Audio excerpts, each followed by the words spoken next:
Hey guys, what is up? It is A-Ray here bringing you guys a Starfield gameplay commentary. I can't believe I'm actually doing this. Like, it's been a while since I've played something different than Call of Duty and uploaded commentary over it, but this is pretty action-packed. I'm invading an outpost here. By the way, if you haven't gotten Starfield, I'm gonna say this.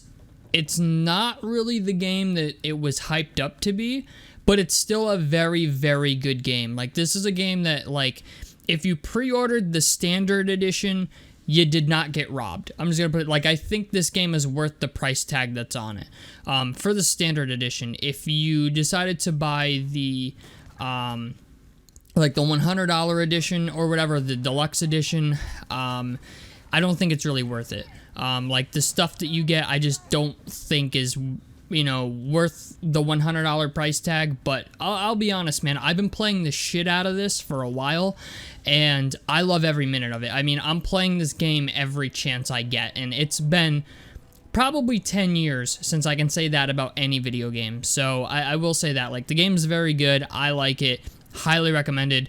If I were giving it a rating out of 10, initially I gave it like a 6.5, but the more I play it, the more I'm enjoying it. So I'll say, like, I gotta give it like an 8, 8.5 out of 10. Like, it's a decent game, but it's not like, I feel like people expected No Man's Sky, and it's not No Man's Sky. Let's put it that way. So anyway, with that being said, let's go ahead and get into the topic of today's video, and that is the United States or of America, our economy, and stuff like that. In case you guys don't know, I am a bit of a connoisseur when it comes to economics. I enjoy investing in stocks. I have an IRA, a Roth IRA, have had a 401k. I've done all of this shit in my life so far. At 28 years old, I'm pretty, I invest in stocks. I've kind of pulled away from them in the time being because I got a lot of debt that I'm trying to pay off and stuff. I have other priorities at the moment, but it's just the idea, man. I've been heavily involved in stocks for like 6 or 7 years now, since like 2016. You know, I've just been, you know, into stocks, into the stock market, you know, actively buying deals when I see them and stuff like that. So I wanted to talk about it because right now we live in a weird time of quote unquote Bidenomics. And Bidenomics, I don't think, is helping anyone. I'm just going to call it what it is, man. Like, I'm paying $5 a gallon for gas. The yield curve is inverted, which is usually the sign of a recession or a looming recession. In case you guys don't know, the yield curve inversion has always been the telltale sign of a recession, or that a recession is coming. And that's usually when the 2-year treasury note is worth more than the 10-year treasury note, or it's got a higher return, you know, on your money in the short term than in the long term, which literally makes no sense. Meaning you could get a greater return for your money by buying a 2-year treasury note than buying a 10-year treasury note. And usually that's the telltale sign, and they've been inverted for a very long fucking time now. Ever since COVID started and stuff like that, and we pumped all this money into the system, it has been inverted. But we do have something else coming up here at the end of the month that I wanted to talk about, which I think is going to really, really put a constraint on the system, and that is student loan debt. In case you guys don't know, I dropped out of college. I'm gonna be honest, man, like, I'm gonna kind of suck my own dick here, okay? And I don't really like to do that, but I still, to this day, it's not something I'm proud to tell people, but I think one of the smartest financial decisions I ever made in my life was dropping out of college. Because I went to college for cybersecurity. I dropped out and decided I was going to get a job in the field. And the experience has done way more for me than I think a college degree ever would. I opened a $1 billion casino. I was part of an opening team. I've worked in government. And if you haven't been able to figure it out at this point, I work in education now at this point. I work for a school district. I'm an IT tech, and I make $52,000 a year as a college dropout. And I'm about to be making even more money because I'm going to get promoted at my job in the next probably year and a half here. So, yeah, I like to think I'm doing pretty fucking well for a guy who dropped out of college. But with that being said, there's a lot of people that I graduated high school with who, you know, went to college, and a lot of them are not doing well. But the thing is, COVID allowed these kids my age to not make payments on their student loan debts. There was no interest on it, which is pretty insane, because I'm just going to be honest with you, man. If you weren't making payments on your student loan debt and there was no fucking interest being accrued on it during that time, you missed out on a huge opportunity.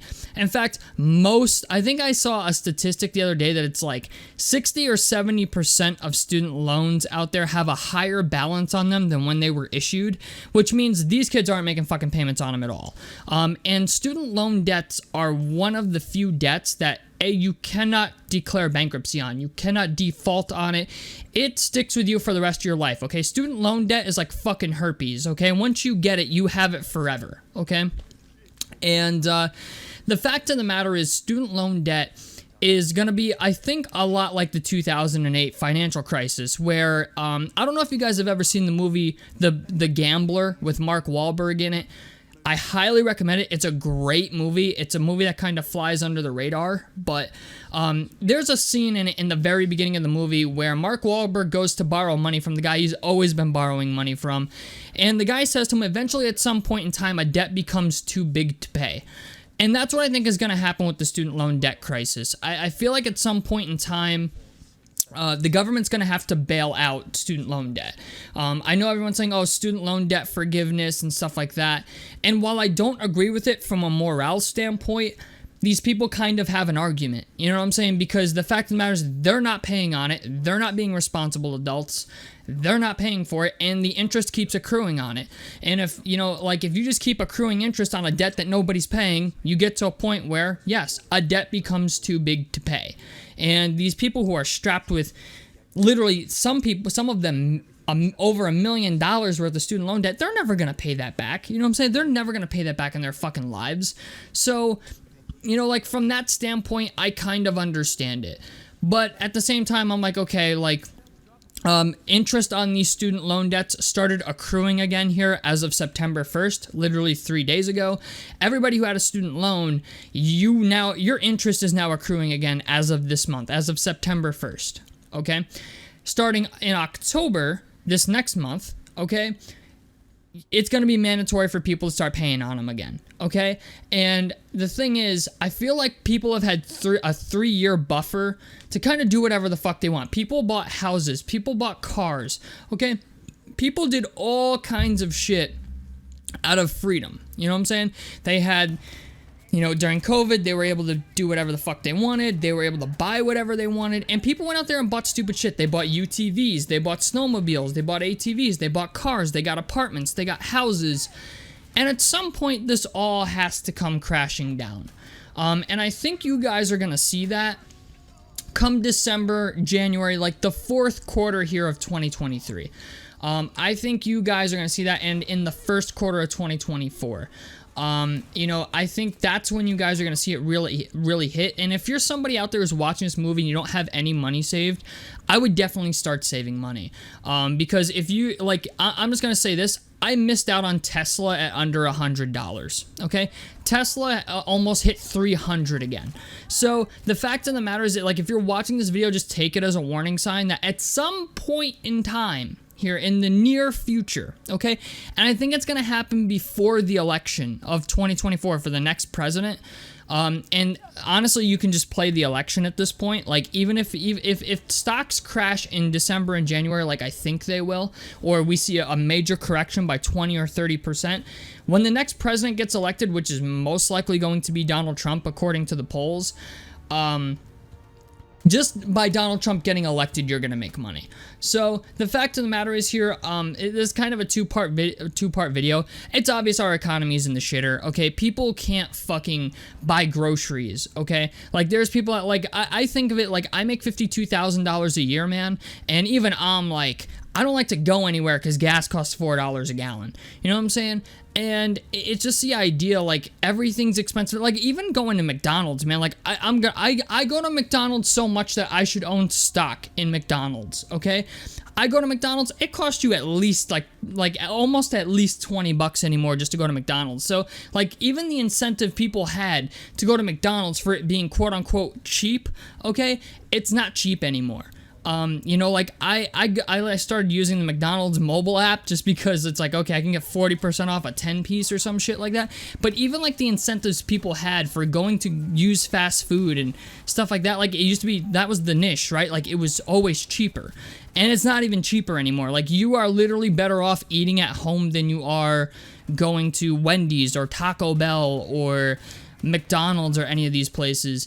It just in the next couple quarters here, I think once we get into the winter months, you're gonna see a massive correction in the stock market, and you're gonna see people, especially these young adults who haven't had to pay student loans in 3 years, all the shit that they bought, you're gonna see defaults on car loans. That's what I'm gonna tell you right now. You're gonna see defaults on fucking car loans because people haven't had to pay these student loan debts in 3 years. They went out and bought, like I said, stupid shit like cars, UTVs, side-by-sides, four-wheelers, all this shit because they had the freedom and the government was paying them to sit home. And now it's going to come time to cash your fucking check, okay?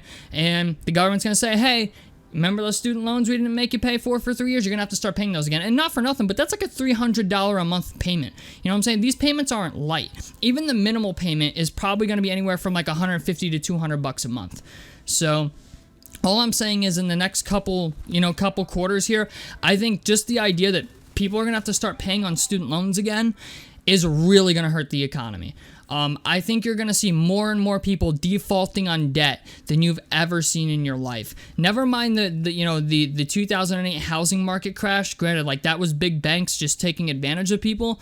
But the idea that like COVID gave everybody all this money and they've been saving this money or, you know, like spending the money. Like, I'm just going to be honest, man. I don't think people have as much money. Like, I don't think people have as much money as people are saying, you know? Like, if you go on CNBC, it says, oh, everybody's got all this money saved in savings accounts and stuff like that from COVID. I don't think that's the case really at all. I think people have spent that money because people are naturally just bad with money. And you are going to see a correction in the stock market, maybe close to 35%, which is pretty fucking insane to think about. So anyway, guys, this video is coming to an end. I hope you guys enjoyed the Starfield gameplay to some extent. I enjoy the game, highly recommend it to you guys. If you haven't thought about getting it, I definitely recommend it.